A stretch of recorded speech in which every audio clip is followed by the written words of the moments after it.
You're listening to Veeam Partner Perspectives with Eric Doherty. Hey everyone, thanks for joining us today. This is Eric Doherty, Technical Partner Manager for the Northeast. I'm joined today by Joe Monahan, who is our new Technical Partner Manager for the Southeast U.S. Joe comes to us from Veeam internally, and some of you have probably heard of him before because he was part of our training team in the U.S. And if you took a Veeam class run by Veeam, there's a strong chance that you have met Joe. Joe, how are you doing today? I'm doing great, Eric. Thanks for having me on your podcast. Awesome. My pleasure. So Joe's going to help us today with talking about the VMCE exam. It's something that basically everybody who works at a partner, they're going to end up needing at least one at some point. We'll get into that. But without giving out answers to the actual questions, because that's just not something we do, we're going to talk about, advice that we have for getting through the exam. Joe, what kind of advice could you give people for preparing for this exam? The most major bit of information is use the product. Get in there, get your hands dirty. You don't have to memorize everything in the interface, but if I asked you what is a global feature, you'd understand what a global feature is because you've been in the interface and you've configured a global feature, not step-by-step how to get there. Secondly, some of the things that you probably want to keep an eye on is some of the changes recently to the exam. First and foremost is now you have 75 minutes to do the 50 questions, which is a really big help. It used to be 60. I think that's huge. Yeah. That's the number one thing that I heard from people is that I ran out of time to check my answers or I was rushed through the last few questions. So that's got to be a big help. It used to average a little over a minute per question. And if you had one that took you a little bit longer, it definitely hurt. So the other thing that I always recommend is, yes, you can mark questions and then go back to them. Don't ever mark them without deciding something, because if you get to the end of an exam and you run out of time, there is zero chance of you getting that question right. But if you put something, at least that you assumed what the answer was, give it a shot, read through it. Just because it's a long question doesn't mean it's hard. Yeah. So that's something that you want to keep in mind. And also you get partial credit. That's something a lot of people don't know, and they actually don't really advertise a lot, but yes, you get partial credit. So if you have a question that says choose 3, if you can get 2 out of the 3, at least you get something. So that's always a plus as well. And that's a huge change from prior exams, and definitely something to be aware of, because there are a good number of multiple choice questions in there, and multi-answer questions. They're all multiple choice, obviously, but there's a lot of multi-answer. And I had the pleasure of helping to write the last 2 exams. So I've seen a little bit of how these questions are written and what's expected of you from a technical perspective of it. We're at an interesting spot because I think it's the first time ever as Veeam that we've had 3 different VMCE exams in 3 different years. So If you took this 3 years ago, you were 9.x, 9.5 certified. Then there was last year, 2020. Well, now it's 2021. And with those exams, there's also a class. So there's a process to, if you say, I want to get current or I want to be currently valid, there's a process to it. And I want to make a distinction too. There is a difference, I guess, in theory, VMCEs don't expire, but their validity towards a partnership does change. So For example, right now, partners are required to have, as of May 31st, a 2020 VMCE or newer, which means that you're still, if you're a VMCE for 9X, you're still a VMCE, but it's not helping your company towards their partnership status with Veeam. So there's a lot of things that you need to navigate to become a partner in good standing with your VMCE. And right now it's a little confusing. So can you take me through some of the ways, like how do you become a current valid VMCE in the different scenarios that come up, whether you're currently certified or not certified? So let's turn the clock back a little bit here on what you were just talking about. For 3 years plus, we only had version 9, but we had 9 update 3, 9 update 4. So if you were certified as version 9, right, you did it at 9.0, you were still considered a VMCE through 9.4 or 9.5 update 4 and further. So you had this 3-year cycle to where you were still called a VMCE 9. And then in a very short period of time, we had the 2020 come out and then the 2021. Right. So people got used to just coasting with that earlier cert, and now you have to play catch up. So the thing that you want to be aware of is if you are 2020 certified right now, or you have sat the 2020 class within the last 12 months of the time that you're taking the exam, you qualify to take the 2021 exam. Wait, let me hear that again. So if I have taken the 2020 class, I can also take the 2021 exam. I don't have to take the 2020 exam first. If it was within 12 months Okay, of you taking the exam. which except for the few that took the early versions of it, should be just about everyone. It's a lot of people. That's interesting. The catch is, do you know the difference between the two? Right. True. V11 has a lot of new features. So a lot of people would think, well, I'm just going to skip and jump into the 2021 exam and just save myself some headaches. My recommendation is go and get your 2020. And now you have basically parked yourself for a longer period of time to go study for that 2021 exam, get credit for what you know, and then work toward the new stuff as you go forward. But if you're immersed in 2021 right now, that's what you do. That's all you've been doing. Hey, you never know. Try some practice exams, see where you're at. Talk to some people that have taken the exam so you know what to expect, because there are some big differences when it comes to the agents. When it comes to sober, there's some new feature sets.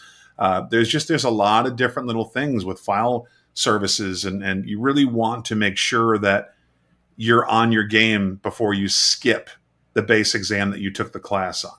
So that's the key. Now, if you took the 9.5 class but did not take any exam, you have been out of it for a while. You're going to be sitting a class. But if you are 9.5 certified, you have until October, I think it's 31st, to go get your 2020 exam out of the way.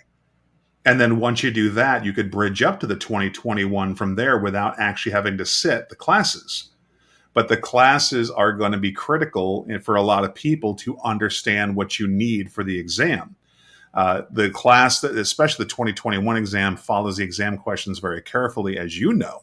Yes. From being involved in the questions, one of our number one rules were, if it's not in the class, it's not on the exam. So we tried to make sure we aligned that the best that we could. And then that's interesting, especially as you're going, when you're bridging up like that. As you said, if you're at 9X and have been working with the product, first off, you haven't been working with 9X for the last 2 years. Right. If you're working with it day in and day out, unless you're not encouraging your customers to upgrade, then we're going to have another conversation with you. Yeah. But you've already been immersed in the most current products. I think some of the biggest trick you could have is separating out. If you are immersed day in and day out, is making sure that you don't, what's in version 10 versus what's in version 11 to take those tests, and making sure that which I think then just comes to using the right study materials to make sure that you're not studying things that aren't part of the product that you're getting ready to sit an exam for. Yeah.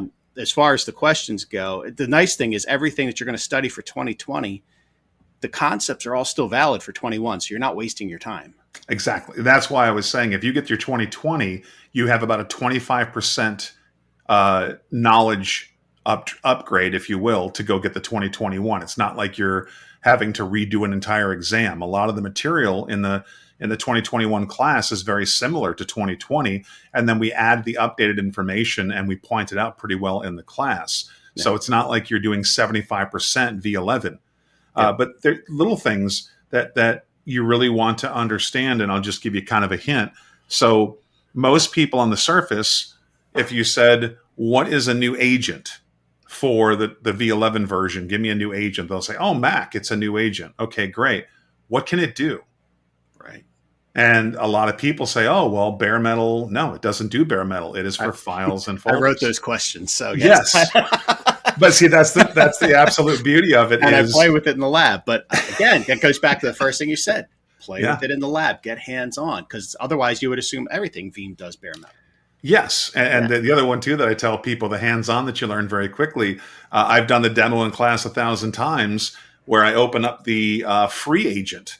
And I say, okay, let's create a second backup job so we can show you how we can do 2 different backup jobs with the same agent. What does that say? Sorry, you get one option for backups for free. You'll get one and like it and free. Yeah, that's it. Absolutely right. Those nuances don't seem like a big deal, but if you think in the real world, that is the real world. Yes.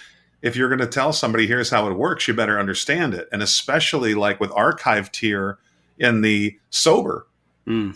the archive tier is a new feature. Well, what does it go to? Right? There's very specific cloud options for the archive tier. So understand you can't just say, send it off, see you later. Yeah. It's kind of specific, and there is a proxy involved.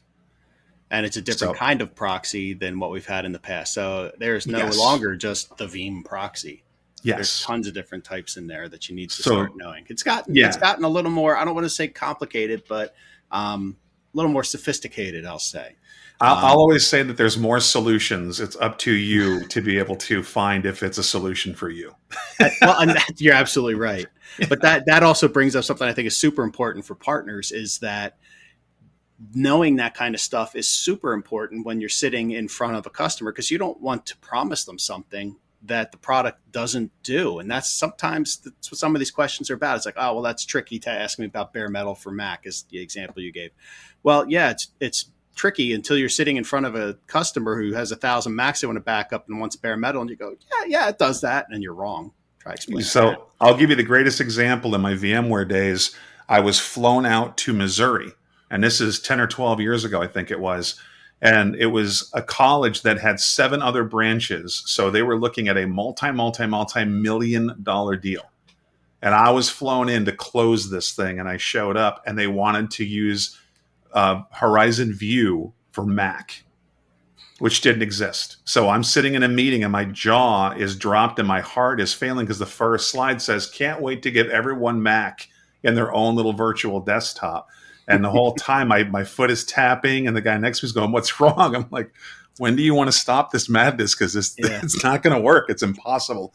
So those little bits and features, they should have asked me before I flew all the way to Missouri to. Yeah. Could have been a So much shorter meeting without a flight, right? yeah, so that's the key. It seems like a small nuance until you're sitting at the table. Now, the other thing too is, and most people are not aware of this.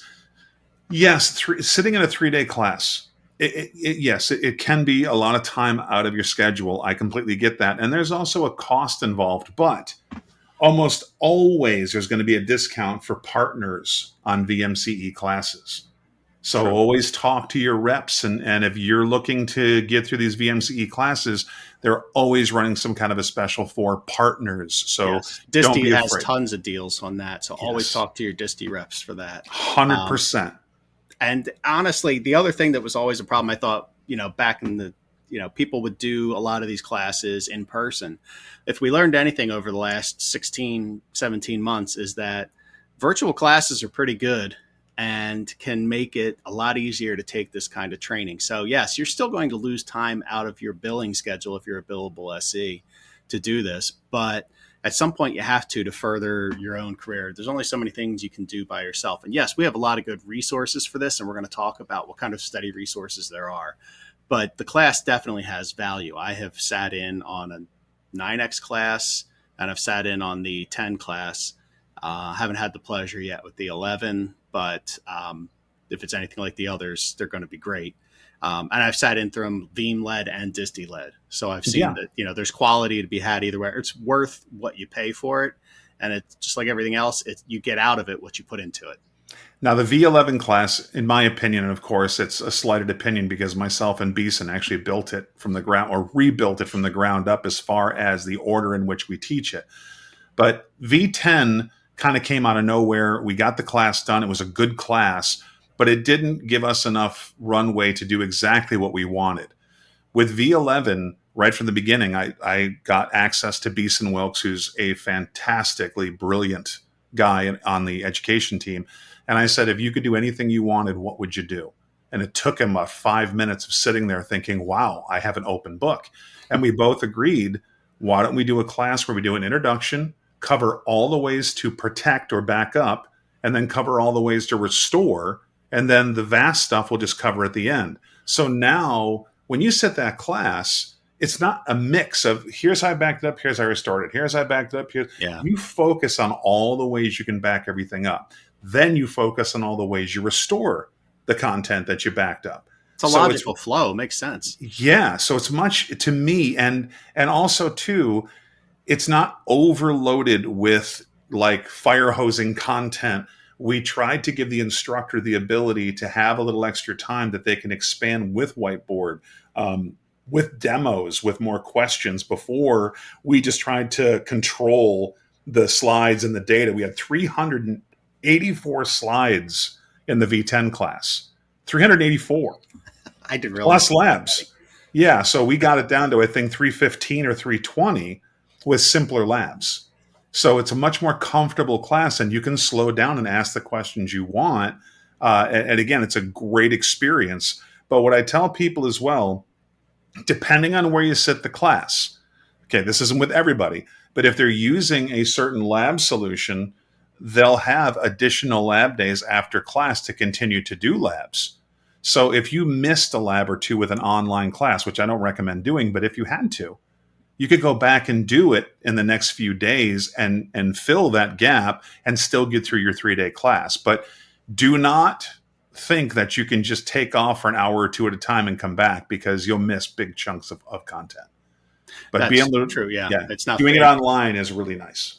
Yeah, yeah, I agree. And that just a plug for one of our services that we're providing in the partner team is our hands-on labs as a way to get to some of the concepts and content too. We don't have all the labs that the training class does, but we have some if you need to get some more hands-on. So Believe it or not, our CDP lab in our hands-on lab is better than the one, because we don't have one in the certified that's class. true. Yeah. So if you want to check out Yes. CDP, and shout out to Yes. Drew Schwartz for putting together an awesome There lab you for go. that. So you sit the class, obviously, or depending on who you are, you don't sit the class, depending on where your status is right now for certification. So I'm sitting down to study. What resources should I use as my study guides? Well, first and foremost, there's if you sit the class, there's something called the exam specification guide.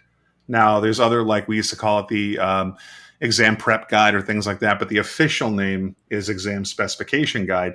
And this walks you through hyperlinks and other areas to where you can go further studying for subjects. But there's an official practice exam that's online. I do believe it's online now.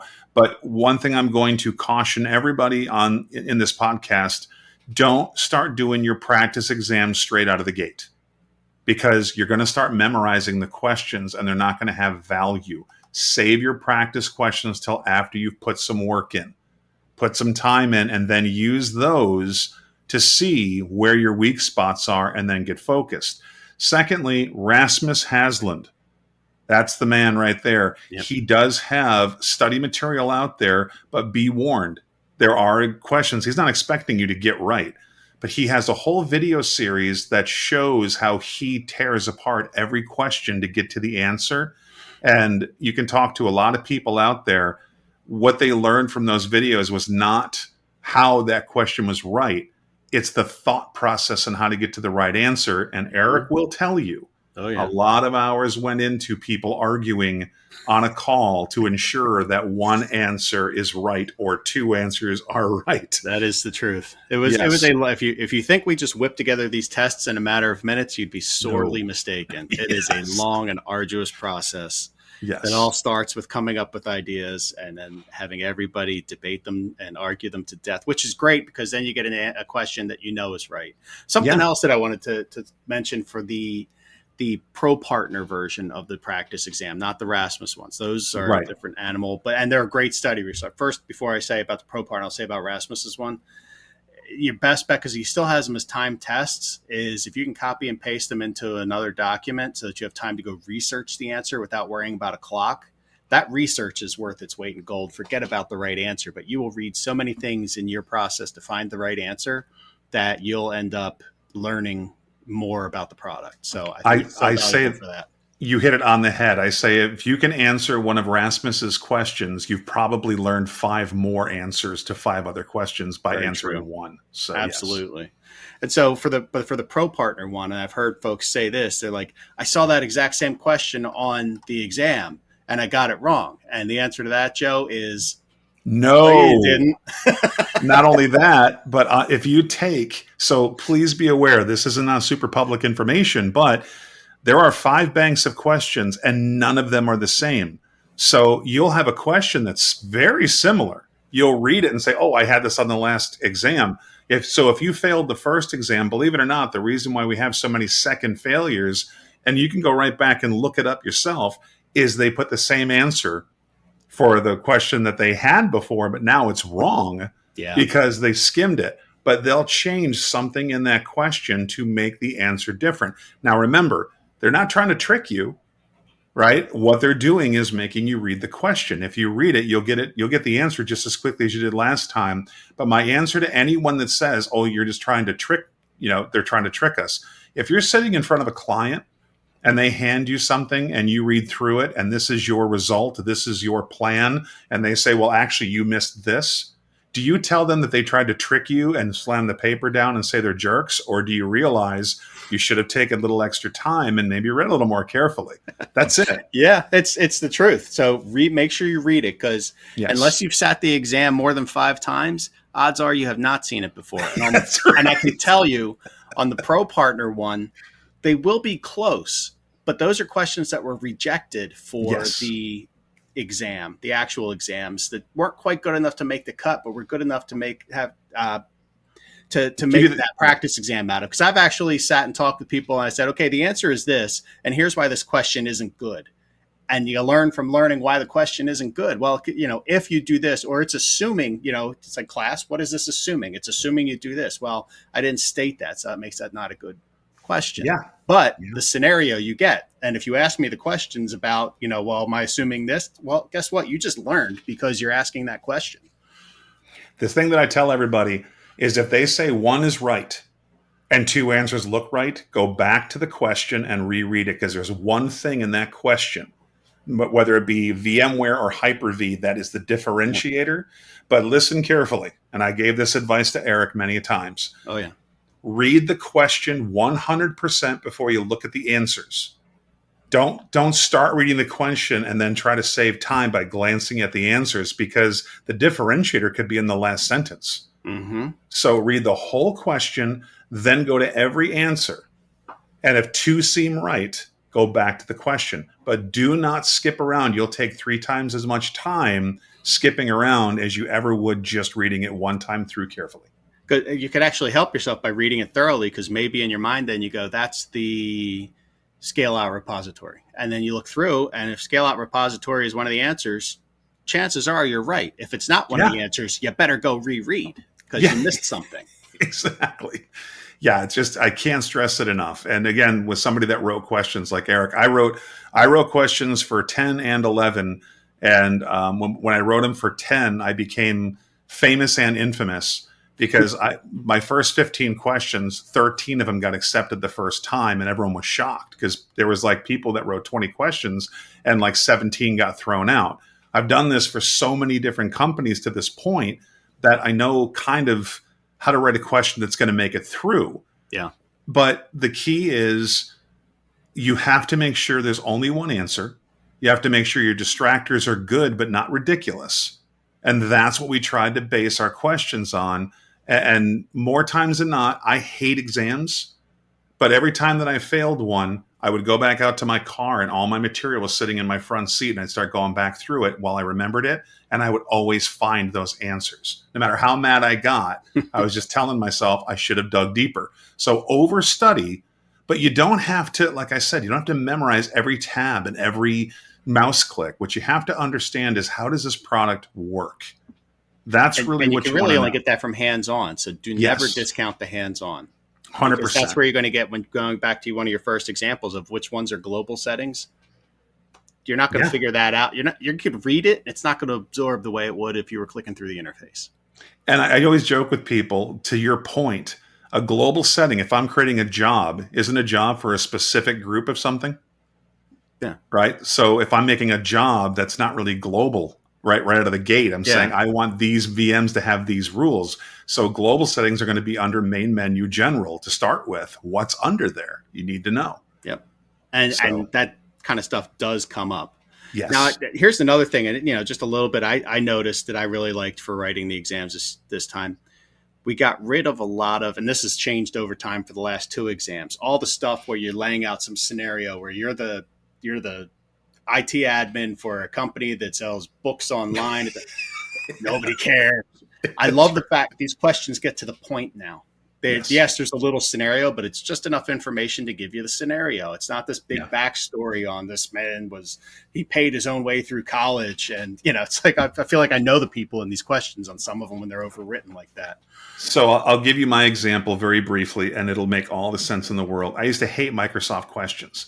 So when I started with the V10 stuff, I said a one sentence question is gold, Mm-hmm. right? Because you know it or you don't. People get more frustrated with that than they do with this big confusing question. But Microsoft questions in the 90s and early 2000s were like this, and this is I've said this to every taker and writer that you'll ever see. All the writers hear me say this 1,000 times, is two people are wearing backpacks. They walk in two different directions. One backpack is 5 pounds, one is 6. One person is walking west at 3 miles per hour. The other one is walking east at 4 miles per hour. The person walking east takes a pound out of their backpack. What port does RDP use? Right? And I'm laughing only because I just re-upped my AWS exam last week, and they're still writing some questions that way. yeah, it's like reading comprehension. And we Yeah, just went in and said, no, no, no. You really want to see somebody go crazy in an exam? Just put in, what port does RDP use? You, yeah, you know it or you don't. yeah. And if you don't, there is no way around it. You're No, just, you're throwing darts at the wall at that point if you don't know that's it. it. But it's fair. It's so fair. And Yeah. also, too, we had people, I remember we did a practice test of our practice questions, and a lot of people got one right. And we had flags go up saying it's too easy. I said, no, we did a great job teaching people that information. That's why they all got it Yeah. right. Sometimes they're supposed to get it right. Yeah. So, Where that's not our goal. And that's something I want people to understand too. If they're not passing this exam, we want you to pass. yeah, And there's a yes. few reasons for that. One, we want you to learn the thing. So we're not going to make it so easy for you. So we want you to learn. We want Yeah. you to pass it because we want partners that are certified. We want partners that can show that that they are, higher level partners with these certifications. We want people certified. So don't think we're out here to make your lives miserable. We sure aren't. If we're making them that way, we apologize. But we've been trying over the years now to rectify that, and I think we've gotten pretty good. Yes. So Joe, Compared to 9.5 update 4 and prior to that, yes, the exams are much more, again, straightforward, more fundamental than they yeah, were in the past. And that's not a bad thing. But at the same time, it doesn't mean you're going to walk through them. You got to know the no, you product. still need to know the product, and There's that's more of it. Yeah, there's more there's of a the lot more. product. The product is getting more complex and sophisticated and Yes. more feature rich every version. So there's going to be more to cover. Yes. But it's, for those of you that are 9X certified that are hemming and hawing about upgrading, just know you're not going to have that experience again. But you still need to know Veeam backup and replication in order to pass this. You're never going to pass it without knowing it. So let me give you the greatest analogy. If you have a pool in your backyard that's 6 foot deep and you have an Olympic pool, okay? If I swim just the surface of the Olympic pool, it's going to be just as much work as if I go down every foot and I try to touch the bottom of my 6 foot pool in my backyard. You're covering the same amount. One is deeper, one is broader. You're covering the same amount of territory, but one of these you're not swimming as deep, but you have to know more. You have to have more real estate covered. So instead of knowing every granularity about every file that's in a directory, now you have to know a lot about solutions that have multiple layers. So that's why I say make sure you're broad and you understand it all, not just focusing on those little granularities. Yep, I agree. And that's the biggest thing I would say is you don't have to be an expert on all of it, but you need to know something about every aspect of it if you're going to get Yes. through the test. Yes, you do. So I would say, just to recap, obviously, if you're currently certified, you have a path today to get to a new certification. Take that path, take advantage of that before you have to sit a class again. 9X people, you have until the end of October. Yes. 2020 people, here's the thing: that October date. That's the end of the 2020 exam. So if you've been studying along for that or planning to because you took the class, get her done. Now's Yes, the time to start. 100%. If you haven't been studying, start studying now. It's time. The next part is the folks that are looking for the 2020. And this is something, Joe, you just brought to my attention before we started doing this today, is make sure you're registering for a 2021 class. There are still some providers out there doing 2020 classes. You don't want, if you're starting fresh, start fresh with something fresh. Let's go right to the 2021 class. And on top of that, when you take the exam, once you qualify, they're going to give you the option for both. So make sure you check the right one, or you might be taking the wrong exam, which we, of course, laughed about earlier. Yes. Don't do that to yourself. This is a lot of work. Don't make more work for yourself. Yes. So I'd say that check the resources for the exam itself. Check out Rasmus's site. Check out ProPartner. I have some recordings out there from study groups that I've done. Any of your partner managers, your technical partner managers like Joe or myself, are willing to do sessions either in group or one-on-one with you in order to make sure you're up to speed to take the test if you're in the process of studying. Take advantage of that. We want you to pass. We want to do we literally will do everything we can except hand you the answers. That's right. So just know that that's what we're here for. We want you to pass as bad as you want to pass. 100%. So, Joe, any other parting thoughts before we say adieu? No, just good luck to everyone. And like you said, don't let this opportunity slip away. You'd be amazed how quickly 3 months will go by. And all of a sudden, you're one of those people on the other side of October 31st, screaming and yelling, well, I never had enough time. You have to make time, and it's hard to do. But I would rather be somebody that gets ahead of it and has self-study than put myself in a position where I have to give the 3 days in order to go take an exam when you could have possibly self-studied because you use it so much to be able to pass it possibly without the class. Yeah. And the materials are out there. If you ever have questions on what materials or where to get them, contact me, contact Joe, contact your local TPM, and we'll make sure you have everything you need. Yeah, the classes are always incredibly valuable, don't get me wrong. Yes. But if you've already passed V10, right, why are you waiting? Do your upgrade, study, go to V11. But I can tell you, if you're 9.5 certified and you don't work with 10 all that much, don't jump, get your time in. And I would even recommend sit the V10 class while it's still there. There is a monstrous difference between 9.5 and 10. I agree. There you go. Hey, thank you very much for joining me today. I hope everybody has learned something about the certification process here. Bottom line, moral of the story is we're here to help you. We want you to pass as well. So, Joe, thank you very much, and talk to you soon. All right.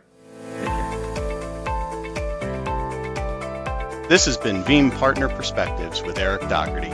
Thank you for listening.